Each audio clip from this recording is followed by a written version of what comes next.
buenos días. Estamos en nuestro espacio Frente a Frente, un diálogo con la ciudadanía. Programa transmitido por CGN Noticias Radio Televisión Online y grabado por el canal de televisión de la Unión Nacional de Periodistas Núcleo del Guaya. El día de hoy contamos con la presencia del escritor y periodista, licenciado y máster Juan Centurión Onofre. Vamos a hablar sobre la presentación de su último libro, sobre Antonio Viejo, Años de Lucha. ¿Cómo nació la idea de hacer este libro de este gran luchador? Bien, en realidad la idea vino de él mismo, porque yo soy amigo. Entonces en una oportunidad me dijo que como ya tiene sus años de vuelo, entonces me dice que quisiera dejar algo escrito antes de morir, dice que las cosas que él ha hecho, etcétera. Y entonces yo le dije, bueno, está bien, y le empezamos a hacer entrevistas, ¿no? A nivel de entrevistas empezamos a desarrollar el libro. Entonces él en la práctica nos contó su vida. Él es de San Borondón, como siempre señalo, pues que no de San Borondón de los ricos, de los oligarcas, sino del San Borondón de los pobres, el pueblo, claro, donde de verano es puro polvo y de invierno es puro lodo. Nunca se han preocupado de arreglar eso. A pesar que ahí hay una familia la familia Yunes es la que maneja ese sector. Maneja el padre alcalde, el hijo alcalde y el Espíritu Santo alcalde. Padre, el hijo y el nieto.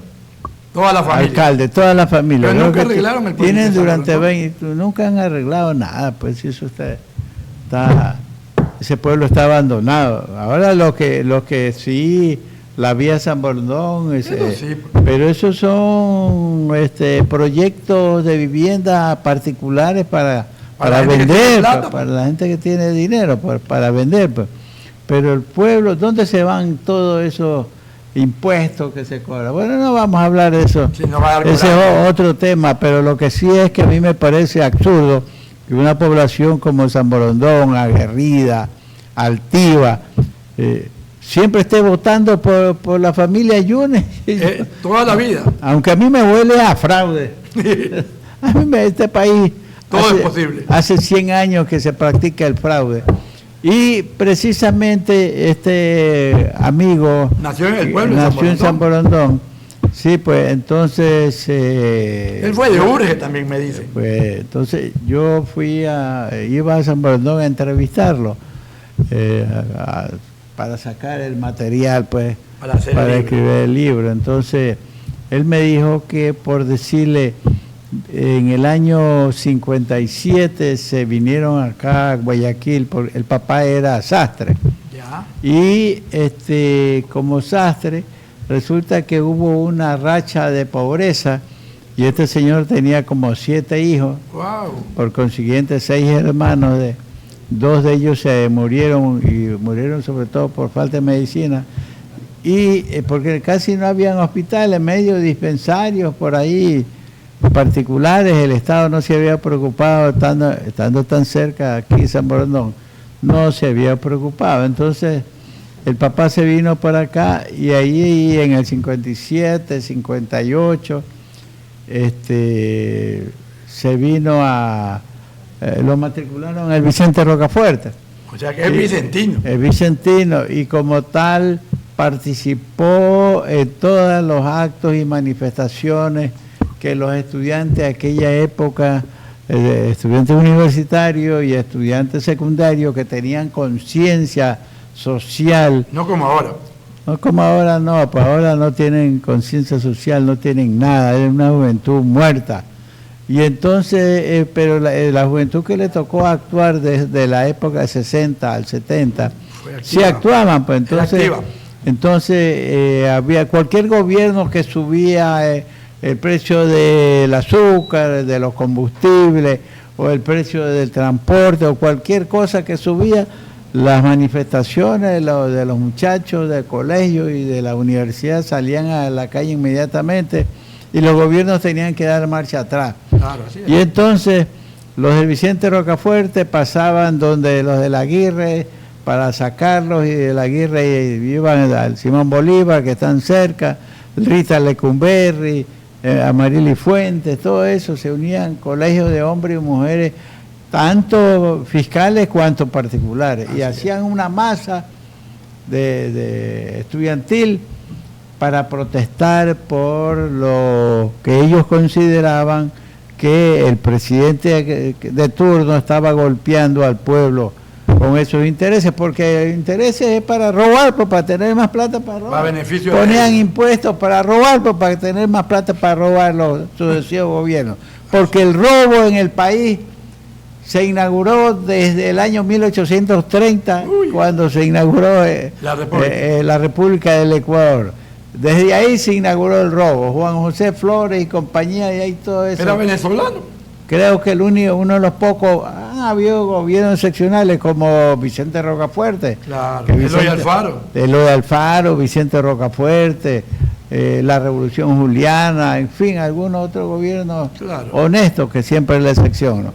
Entonces, él nos contó que precisamente en el año 59 triunfó la Revolución Cubana. Así es. Un país chiquitico. Él estaba con Cuba. Más chico que el Ecuador, creo que todo el litoral ecuatoriano. Ahí levantaron a Alfonso Batista, lo sacaron. Sí, a Batista. Entonces, triunfó en el año 59. Y desde entonces los Estados Unidos pretendió imponerse a la Revolución Cubana y darle las directrices. Y entonces vino Fidel, como dice, hay una canción por ahí, dice, y llegó el comandante y mandó a parar, pero no. Fidel mandó a parar todos esos atracos, todos esos robos, lo que no le convino a la oligarquía que se creían dueños de Cuba, y buscaron apoyo de los Estados Unidos, y los Estados Unidos intentó ponerle sanciones a no comprarle los productos cubanos, pero Fidel se paró firme. Y fíjense que todavía Cuba lo tienen bloqueada, porque a los Estados Unidos les interesa demostrar que el socialismo no funciona, pues. Entonces, ¿cómo no funciona? Entonces no lo bloquea económicamente, inclusive no solamente sanciona a las empresas que le pueden vender cualquier cosa a Cuba, sino a la subsidiaria. Entonces, cualquier empresa, cualquier país que le venda a Cuba cualquier cosa, medicina, alimentos, cualquier cosa, lo bloquean. Entonces, porque los Estados Unidos están interesados en demostrar que el socialismo no funciona. Cuando no funciona, en este caso en Cuba, es por el bloqueo miserable que le tienen los Estados Unidos contra ese país chiquito. Y sin embargo, Fidel, siendo un país chiquito, supo manejarlo bien. Y además se enfrentó al imperialismo que tenía menos de 500 millas. Por eso, como alguien decía, creo que Martí mismo, he vivido en el monstruo y conozco sus extrañas, y mi onda es la de David. Y así fue, pues ya esa revolución tiene como 60 años. Y sigue peleando. Y sigue peleando y sigue ahí en pie y no lo han podido vencer. Entonces, en aquella época de Fidel, ellos, como fueron 11 personas que en la práctica llegaron a la costa cubana y se metieron en la montaña y lograron derrotar a Fulgencio Batista, que era el director, que era el dictador de aquella época pro-norteamericano. Entonces la juventud pensó que era fácil, que solamente era necesario reunir a 20, 30 valientes, meterse a la montaña, dar bala y tumbar al gobierno. Pero los Estados Unidos aprendió la lección, pues. Los Estados Unidos aprendió la lección de Cuba, que no se dio cuenta que estos 11, 12 jóvenes se metieron a la montaña y derrocaran al gobierno. Entonces los Estados Unidos empezó a movilizar a su gente, movilizar a su ejército, todo el ejército latinoamericano le dio instrucciones, les lavó el cerebro, lo hicieron antinacionales, antipatriotas, y solamente con la intención de que se pongan firmes delante de un ejército, de un coronel, de un oficial norteamericano, nada más. Inclusive hasta delante del presidente de la República no se ponían digamos, con el saludo protocolario, sino solamente ante los generales norteamericanos, todos estos miserables de los ejércitos latinoamericanos de aquella época, estamos señalando. Entonces, vino la orden de que todos los países de América Latina rompan relaciones con Cuba, claro, porque la intención de los Estados Unidos era aislar a Cuba. Bloquearlo totalmente. Y todos los países latinoamericanos rompieron relaciones, menos México. Claro. México sí les dio yuca a los norteamericanos, dijo, no, nosotros no rompemos con Cuba. Y aquí había el gobierno de Carlos Julio Arosemena, que él estuvo del 61, del 62 hasta el 63. Sí, y en el 63 vino una dictadura militar, vinieron los militares, le dieron golpe de Estado a Carlos Julio Arosemena. ¿Por qué? Porque Carlos Julio Arosemena no quería romper relaciones con Cuba.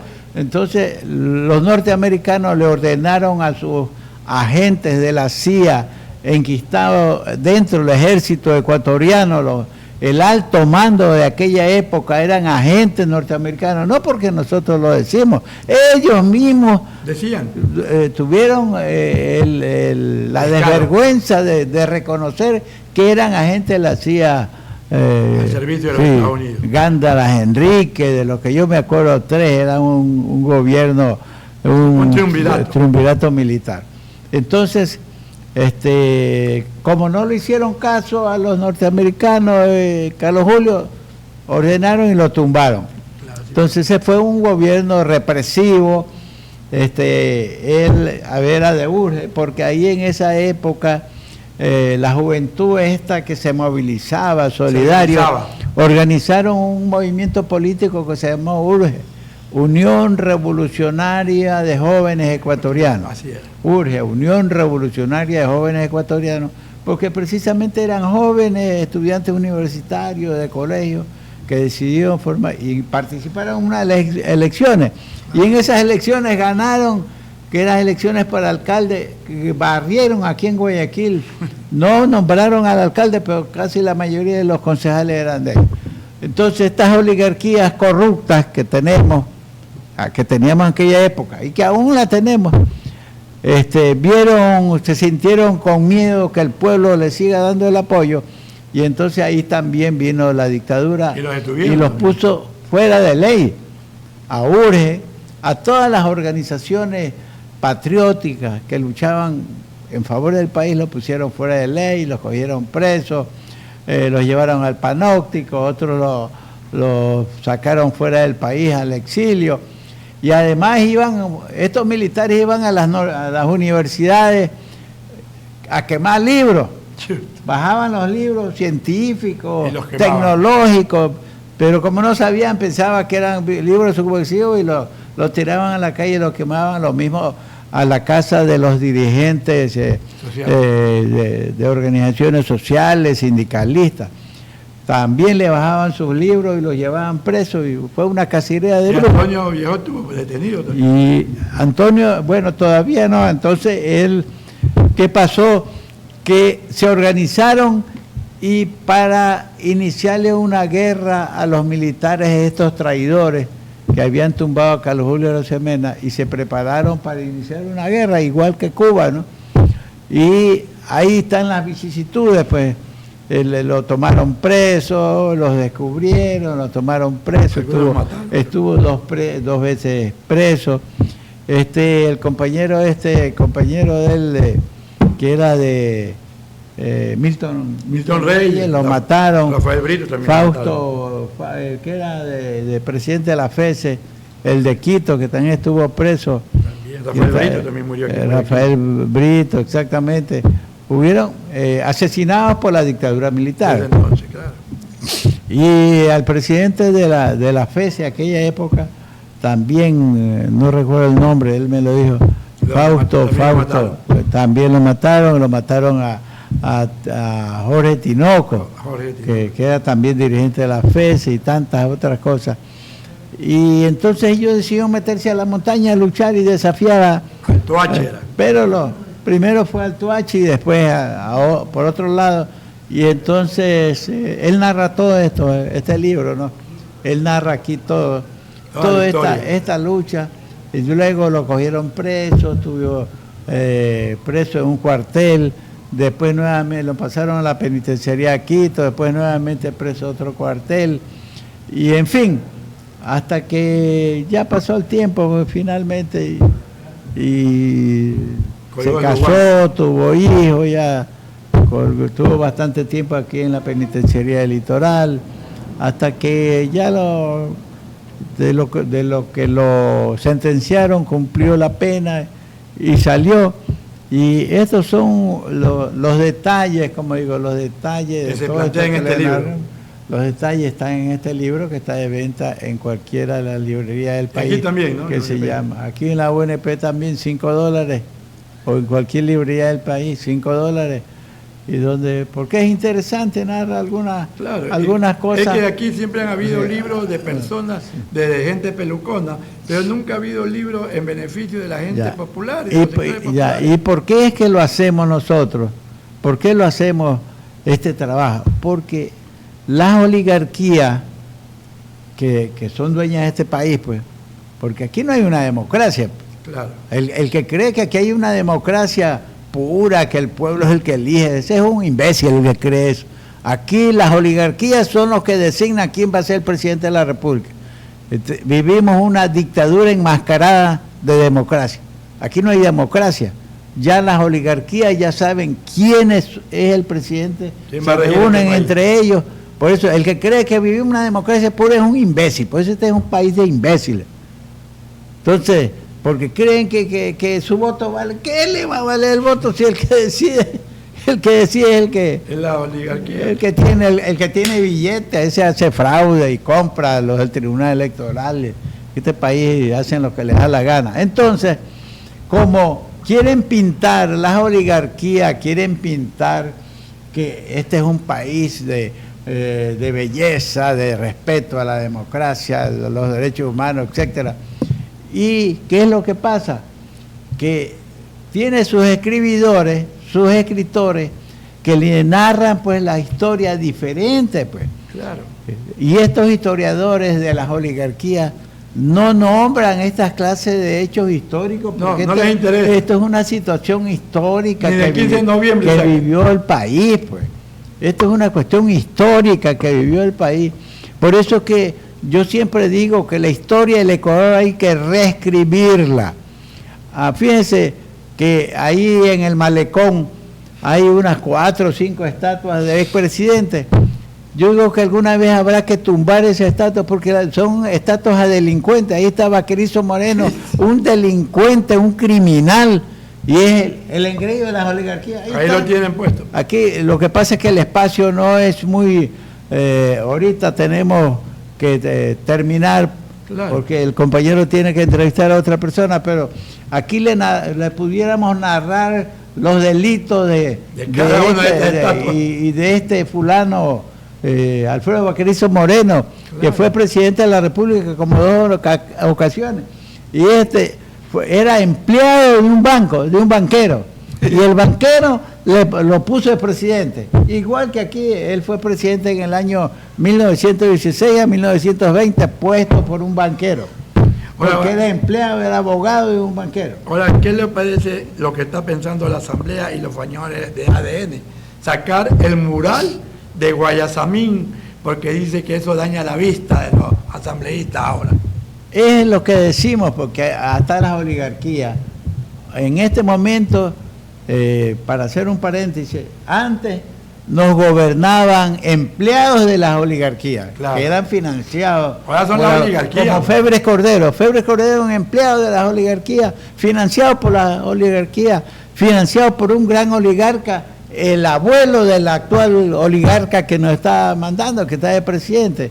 Ese lo financiaba Novoa Naranjo. Lo crió y lo fabricó y lo financió a Febres Cordero. Para que sea presidente. Entonces, y después todos los presidentes han sido empleados de las oligarquías, que ellos son los que le dan los millones para que se hagan presidentes, y además Después tú me das, tú gobiernas, pero yo soy el que mando. Así es. Pues. Tú eres el presidente, pero yo pongo los ministros. Y entonces, ¿qué ocurre? Que ahora en este caso de que está el presidente Daniel Noboa, no es Daniel Noboa un empleado de las oligarquías, él es el oligarca, pues. Es la cabeza. Es la cabeza de un grupo económico, el grupo económico más poderoso del Ecuador. ¿Ustedes creen que le va a hacer bien al país? Pero qué imbéciles son los que votaron por este. Eso es que realmente yo no comprendo. Por eso es que Juan Montalvo, el ilustre escritor ambateño Juan Montalvo, y nunca me canso de repetir, dijo: el Ecuador es un pueblo que besa el látigo del amo después que lo azotan. Las oligarquías nos están quitando derechos a los trabajadores. Todo. Ahora crearon el trabajo de las 8 por hora. Ya se eliminó las horas extras que antes teníamos, horas extras. Ahora, como es por hora, trabaja sábado y domingo. Vienen tropas norteamericanas ahora. Se van, bueno, entonces nos quitan derechos. Y sin embargo, a los que nos quitan derechos, los elegimos. Entonces, por eso, este es un país al revés. ¿Por qué? Entre otras cosas, porque son las oligarquías las que le han pagado a historiadores para que escriban la historia a conveniencia de ellos, haciéndolos aparecer como que son héroes. No le digo el tema de Alfredo Baquerizo Moreno, un delincuente.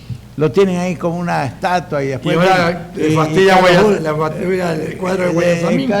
Lo quieren quitar porque por lo mismo, porque ahí está la historia de todo lo que ha pasado. Se refleja la historia resumido en ese gran mural que es hecho por un famoso pintor.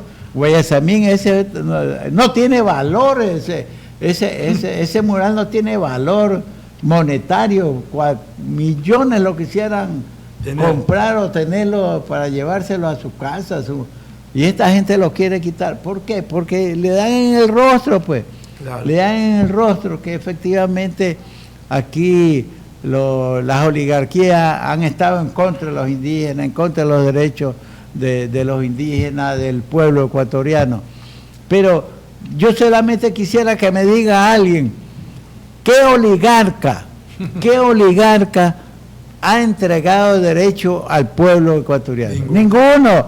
A las oligarquías se le ha arrancado los derechos, se les ha arrancado, como digo, en aquella época luchadores como Antonio Viejo, luchador, y toda la juventud de aquella época, un derecho no les querían dar, salían a la calle a reclamar, y no solamente eran aquí en Guayaquil, pues, sino que si los quiteños se enteraban que en Guayaquil los estudiantes estaban manifestándose, al día siguiente también, y los de Cuenca también, y los de Loja también, por eso que allí se tenían que manejar un poco despacio, ¿no?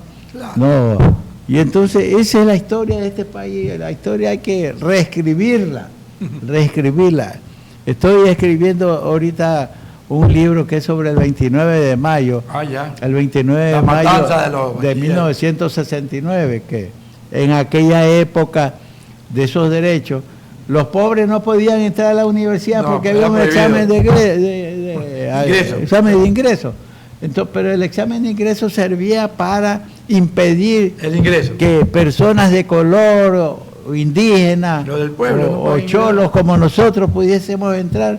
Solamente eran para las élites. La Universidad de Guayaquil estaba manejada, el rector o los rectores eran de ellos, los decanos igual, los profesores igual, los hijos de esos profesores a los que entraban y no permitían que el pueblo ingrese. Entonces los bachilleres en el año 68, 69 empezaron estas manifestaciones. Eso fue el año 68, empezó, 1968. Hasta que finalmente se tomaron la casona, y la vieja casona ahí en la calle Chile y Chiriboga, y vino el gobierno de Velasco Ibarra y les mandó a dar bala a los estudiantes. Y el Consejo Universitario de esa época estuvo en contra. No, el Consejo Universitario pidió que efectivamente que lo desalojen a la fuerza. Pero porque Velasco les pidió al Consejo Universitario que se pronuncien, Y entonces que él le manda el ejército enseguida. Entonces el Consejo Universitario de aquella época se reunió, le dijo a Velasco y al gobernador que pueden desarmarlo, y Velasco mandó al cuerpo, al glorioso cuerpo de paracaidistas del ejército ecuatoriano, a darle balas a indefensos estudiantes que estaban al interior de la casona universitaria. Resultado: 30, 40 muertos, más heridos, más cantidad de detenidos, etc. Pero ¿qué se consiguió? Al día siguiente, a los 2 días, la Universidad Central de Quito eliminó el examen de ingreso. Así fue. Y luego, al mes o al mes y medio, la Universidad de Guayaquil, la de Cuenca, la de Loja, eliminaron el examen de ingreso. Y fíjense que desde el año 70, 1969 hablando, del año 70, hasta que vino también el otro empleado de las oligarquías que se dice que es de izquierda, este señor Correa, y puso prohibición para que los pobres puedan ingresar a la universidad en general. Examen de ingresos. Ahora. Examen de ingresos corruptos, amañados por el CNC, y no permiten que los jóvenes, los pobres ingresen. ¿Y qué es lo que ha ocurrido? Que esas universidades de alquiler, de garaje, son las que han crecido. Tienen más alumnos. Obstetricia tiene 50 alumnas, dice todo. Obstetricia, 50 alumnos. Imagínate. ¿Cómo es esa universidad? ¿Cómo es? De garaje. Andina. Todas esas. Salesiana, Andina, todas esas han crecido, pero extraordinariamente. Especialmente porque el señor Correa, pues para favorecer a las universidades particulares, puso la prohibición de que los pobres ingresen a estudiar. Y ahí estamos todavía. Y cuando vino Lenín Moreno, cuando vino Guillermo Lazo, dijo que iba a permitir que ingresen los... No cumplió. Y este tampoco. Y este también dijo que sí, hasta ahora cumple. Ya estuvo un periodo de año y medio. No pasó nada. Y no puso. Y ahora tampoco lo pondrá. Bueno, Juanito, te agradecemos mucho, te damos con las palabras finales. Bien, esperamos pues que al pueblo al menos reflexione. Y no se olviden de comprar tu libro. Reflexiones, porque vivimos en un país donde ustedes mismos tienen la culpa de todo lo que ocurre. No le echemos la culpa a los gobernantes, pero cuando un pueblo se cansa de los gobernantes, no repiten el mismo abuso ni la misma estupidez. Gracias. Fue la intervención del máster Juan Centurión Onofre, que nos habló sobre su libro último, Años de Lucha, del compañero Antonio Viejo. Ya volvemos con la siguiente entrevista. Gracias.